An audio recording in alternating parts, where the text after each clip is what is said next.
Hiki ndicho kitabu cha habari sahihi na za kuaminika. Hii ni zaidi ya mahabara, utangazaji na uchanganuzi. Hii ndiyo maana halisi ya jungu kuu. Tushafika site. Karibu tukupashe. Na mtazamaji, longalanga yetu ya leo tueleze maana ya neno mwiku. Maana ya neno mwiku. Na unaweza kutuma maoni yako kupitia nambari yetu ya arafa ikiwemo 2233 au kutupigia simu kupitia nambari yetu 0724655546. Kabla ya habari kamili, kwanza tupate viamshahamu.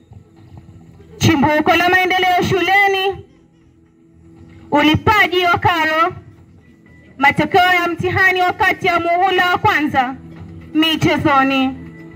Chimbuko la maendeleo shuleni, wataalamu wakosea kunena mwenye macho hambili tazama, na ukiwa na vielea basi jua vimeondwa. Kama wenavyo shule ya Golini kwa kuota mizizi na kuweka sura za tabasamu kwa wanafunzi wake. Mwanamisi Salim akiwa nyanjani kwa habari kamili. Shukran. Siku ya ndovu kumla mwanae tuliosubiria kwa hamu na hamu hatimaye imewadia. Leo hii ikiwa ni tarehe 29 mwezi wa 3 mwaka 2025, watu wote wakiwa wamekita kambi katika eneo hili la shule ya upili ya Golini. Lengo kuu ni kutimiza wajibu. Toka ujaji wa mwalimu mkuu Bwana Peter Njagi, tumeweza kuona maendeleo ya shule ikiwemo kupakwa rangi mpya iliyofanya mazingira kuvutia, kuwekwa kamera ambazo hunasa wanafunzi wenye utovu wa nidhamu, kubadilisha kwa vyoo katika jumba la mankuli, kujengwa kwa duka la shule ambalo huwasaidia wanafunzi kununua vitu ambavyo wanakosa kama kalamu almaarufu kantini, na urekebishaji wa vyoo katika jinsia ya kike. Kwingineko ni kwamba katika upande wa michezo ameweza kuwanunulia wanafunzi vifaa ambavyo wanavitumia uwanjani kufanikisha mazoezi. Hayo ni baadhi ya maendeleo shuleni mwetu. Nikiripotia runinga GBI, nimekuwa wako Mwana Hamisi Salim, kaunti ya Kwale, maeneo ya Golini. Na katika ulipaji wa karo ni kwamba wazazi wanaonekana kuzembea, kwani hawashirikiani na bodi ya shule kutimiza wajibu wao. Wanafunzi waliripotia kusalia majumbani hata zaidi ya majuma mawili baada ya kutumwa nyumbani kufuata karo. Jambo hilo limemtatiza ratiba za shule. Mwashivanje Mwanarusi alipenya katika mabuku ya fedha za shule na kutuandalia taarifa za kina. Karibu Mwanarusi. Naam, shukran. Wahenga na wahenguzi hawakutupaka mafuta kwa mgongo wa chupa waliponena ya kwamba penye nia pana njia. Hivyo basi ni majukumu ya kila mwanafunzi kumuhimiza mzazi wake katika ulipaji wa karo. Kwa kuwa ulipaji wa karo si mzuri, wanafunzi wenye madeni ni lazima walipe karo kwa muda huu.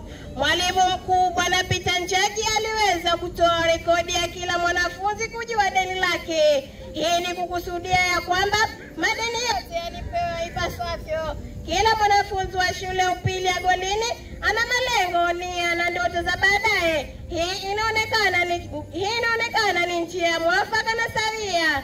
Mwana harusi Mochiwanje, runinga ya GBI TV, maeneo ya Golini. Kwingineko ni kwamba matokeo ya mtihani wakati ya muhula wa kwanza yaliweza kutolewa mnamo siku ya Jumanne. Kwa habari kamili tumpate mwanahabari wetu Adija Maksusa. Naam, matokeo ya mtihani wakati ya muhula wa kwanza yaliweza kutolewa siku ya Jumanne tarehe 25 mwezi wa 3 mwaka 2025. Matokeo haya si mazuri kamwe, hasa kwa wanafunzi wa kidato cha 4. Jumla ya wanafunzi 197 waliowapata alama za kustawi, ikiwemo B ya kuondoa wakiwa 3 na C ya kuongeza wakiwa 4. Jumla wakiwa wanafunzi 7 pekee, huku wanafunzi waliopata alama ya E kuwa 40.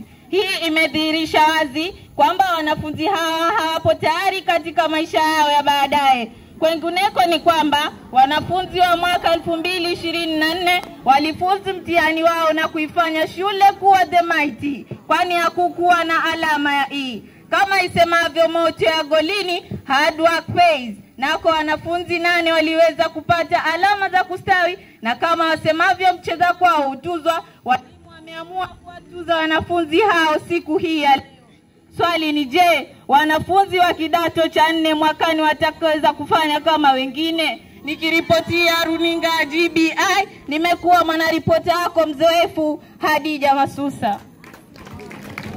Naam, katika anga za kispoti na michezo, shule imejizolea matuzo zaidi kwa jitihada za wanafunzi wakishirikiana na walimu wao. Ederson Mwenda alizunguka viwanjani kutukusanyia data, na hii hapa ndio taarifa yake.